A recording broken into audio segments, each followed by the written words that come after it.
बहुत स्वागत। सबसे पहले अस्थाना सर, रूस यूक्रेन के बीच में भी युद्ध रुकवाने की गारंटी ले रहे थे डोनाल्ड ट्रंप, सीज फायर की बात कर रहे थे। जस का तस 3.25 साल से ऊपर हो गया, युद्ध छिड़ा हुआ है और भीषण हो रहा है, एक के बाद एक हमले हो रहे हैं दोनों ही तरफ से। सेम इजराइल और ईरान के बीच में भी हुआ, वहां भी सीज फायर का ऐलान ट्रंप के जरिए करा दिया गया, लेकिन हमले अभी भी जारी। पहले तो ये बताइए, डोनाल्ड ट्रंप की बात में वजन आपको कितना दिखता है, कितना ग्रेविटी उनकी पर्सनालिटी उनकी बातों में झलकती है? ये वैश्विक स्तर पर अब सवाल हो रहे हैं क्योंकि ये बार बार हो रहा है। भारत पाकिस्तान में भी सीज फायर का क्रेडिट ले रहे थे। दूसरा, 4 देशों में जो भीषण जंग लगातार बढ़ती चली जा रही है, क्या ये तीसरे विश्व युद्ध की आहट है? देखिए, सबसे पहले तो डोनाल्ड ट्रंप की बात की जाए, वो इलेक्शन मोड में जब थे तो उस टाइम में उन्होंने बड़े बड़े प्रॉमिस किए और उस टाइम में उन्होंने अपनी एक छवि बनाई कि अगर मैं होता तो लड़ाई नहीं होती, पहली बात, और अगर मैं बनूंगा प्रेसिडेंट तो ये लड़ाई रुकवा दूंगा इमीडिएटली। ये दोनों ही चीजें जो थी वो इतनी आसान थी नहीं, ना उस समय थी और ना आज हैं। तो लेकिन क्योंकि वो एक प्रॉमिस कर चुके थे तो उस प्रॉमिस में उन्होंने अपनी तरफ से कोशिश भी की, ऐसी बात नहीं है कि उन्होंने कोशिश नहीं की, और अपने वोटर्स को ये बताने की कोशिश की कि देखिए मैं कोशिश कर रहा हूं, अब ये लोग नहीं मानते वो बात अलग है। अब जहां तक आती है बात रूस और यूक्रेन की, पहले बाइडेन एडमिनिस्ट्रेशन के मेरे हिसाब से उन्होंने सिचुएशन को थोड़ा अलग से पढ़ा है, जो कि मुझे नहीं लगता कि बहुत ज़्यादा सही थी। कोल्ड वॉर 1.0 ख़त्म हो जानी चाहिए थी जब ये यूएसएसआर टूट गया था, और वो जो है वो लगे रहे कि नहीं नहीं नाटो में और नए देश भी शामिल हुए, और वो उनके दिमाग में था कि रूस को कमज़ोर करना है, जबकि असली टारगेट जो है उनके लिए जो बड़ा खतरा है वो है चीन। तो हुआ क्या कि कोल्ड वॉर 1.0 में वो बढ़ते गए आगे, कोल्ड वॉर 2.0 शुरू हो गई चीन के साथ, और इस बीच में अभी पूरी मदद से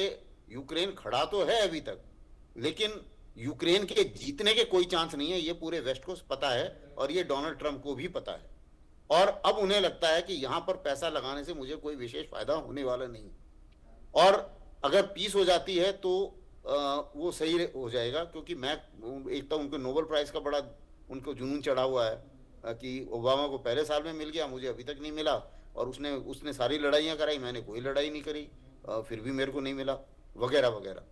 अब बात आती है जहाँ तक इजराइल और ईरान की बात की, अभी इसमें नेतन्याहू ने उनसे, मेरे विचार से नेतन्याहू उनसे ज़्यादा स्मार्ट निकले, क्योंकि नेतन्याहू के दिमाग में ये जुनून है कि ईरान के न्यूक्लियर फैसिलिटीज़ को बर्बाद करना है, और ये किसी तरीके से उनको ऐसा कर दिया जाए कि वो न्यूक्लियर बम ना बना पाए। अब ऐसा है कि बिना उस देश में कब्जा करे, सिर्फ स्टैंड ऑफ अटैक से अगर आप सोचते हैं कि किसी देश की हस्ती को आप खत्म कर देंगे तो पॉसिबल है नहीं, और यही चीज अभी आज नजर आ रही है। अब क्या करा उन्होंने कि पहले खूब करा, प्रेसिडेंट ट्रंप को बताया कि देखिए मैंने सब कुछ कर दिया है, अभी एयर डिफेंस उनका खत्म हो गया है, अब अगर आपके बम्बर आए तो आपको कोई रिस्क नहीं है, आप बम्बर से फायर कीजिए, क्योंकि जो अंडरग्राउंड चीजें हैं और जो पहाड़ के अंदर हैं ये न्यूक्लियर फैसिलिटीज, ये मेरे बस की बात नहीं है, ये आप संभालिए, और इधर ये बम्बर करके आप चुपचाप निकल जाइए तो मेरा काम हो जाएगा। अब प्रेसिडेंट ट्रंप भी उस चीज में आ गए और उन्होंने ये कर दिया, और हालांकि लड़ाई में वो घुसना नहीं चाहते मिडिल ईस्ट में, उन्हें पता है कि अफगानिस्तान में अगर हम 20 साल से नहीं जीत पाए, और ईरान तो उससे अफगानिस्तान से डबल है, ताकत भी डबल है, तो उससे कहाँ 25 साल में नहीं जीत पाएंगे। तो वो उन्हें पता है कि ये सिचुएशन ग्राउंड, तो फुट सोल्जर तो उन्होंने ग्राउंड में भेजना नहीं है, ये उन्हें पता है। अब सिर्फ स्टैंड ऑफ अटैक करके बस यही कर सकते थे कि जी बम थोड़ी वर्षा कर दी और उसके बाद बोलो पीस पीस पीस, और वही उन्होंने किया। लेकिन जो नेतन्याहू है उनकी मुसीबत अलग है, उनकी मुसीबत यह है लड़ाई बंद तो मेरी कुर्सी गई, तो वो अपनी कुर्सी नहीं छोड़ना चाहते, और वो ये चाह रहे हैं कि जितने भी मेरे खिलाफ केस चल रहे हैं, जिस दिन ये लड़ाई बंद हुई उस दिन सब के सब दोबारा से खुल जाएंगे। तो वो बहाना ढूंढ रहे हैं कोई ना कोई तरीके से। अब प्रेसिडेंट ट्रंप ने जो नेतन्याहू ने बोला वो भी कर दिया, और उसके बाद में उन्होंने जब ईरान ने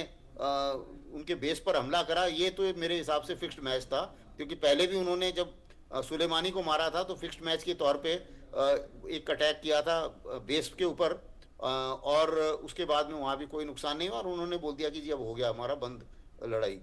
अभी भी वही हाल है, क्योंकि ईरान के पास बड़ी तगड़ी मिसाइल्स थी जो उन्होंने मारी इधर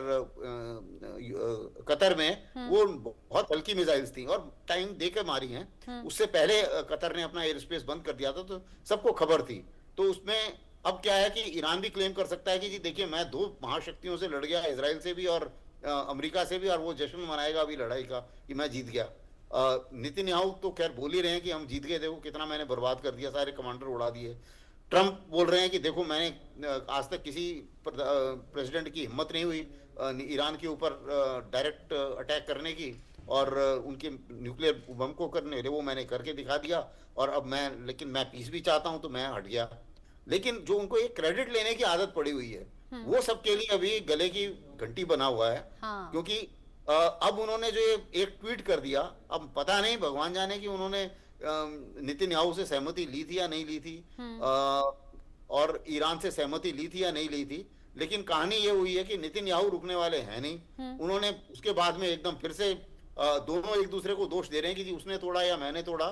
लेकिन सवाल ये है कि टूट गया और दोनों एक दूसरे के ऊपर फायर कर रहे हैं। तो ट्रंप का जाहिर है कि नाराज होना भी जायज है, क्योंकि कोशिश तो करी उन्होंने, लेकिन उनका ये उम्मीद करना कि पूरा वर्ल्ड मेरी बात माने और मैं वर्ल्ड का सबसे बड़ा डॉन हूं और मैं इलेक्शन मेजॉरिटी से जीता हूं, तो पूरा वर्ल्ड जो है वो मेरे साथ मेरी सोच के हिसाब से अब लाइन बंद कर दे और लाइन बना ले, तो वो नहीं हो सकता। अब देश में क्या कहते हैं, इस विश्व में अभी मल्टीपोलर वर्ल्ड हो रहा है, और भी शक्तियां हैं और भी सबके इंटरेस्ट हैं, तो इतना आसानी से हर चीज उनके हिसाब से नहीं चलेगी। तो वही चीज हो रहा है। और जो आपने बात करी यार यूक्रेन वॉर की, पुतिन भी बहुत स्मार्ट लीडर हैं। वो उनको ये नहीं बोलते कि नहीं मैं बात नहीं कर रहा, बोलते हाँ नहीं नहीं मैं बात कर रहा हूँ, बिल्कुल हमें बात करनी चाहिए, और करते भी ग्राउंड पे वो वही करते हैं जो उन्हें लगता है। तो वो भी उनको कोई खास भाव दे नहीं रहे हैं इसमें।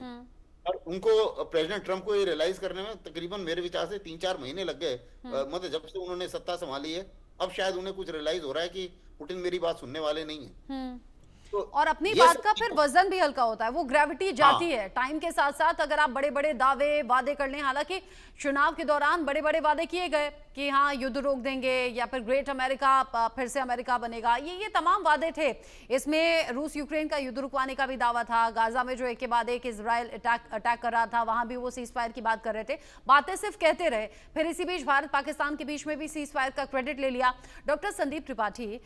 डोनाल्ड ट्रंप जल्दबाजी में बड़ी बातें तो कह जा रहे हैं, लेकिन फिर फजीहत अपनी करवा ले रहे हैं, क्योंकि उनकी बातों में कोई दम दिखाई नहीं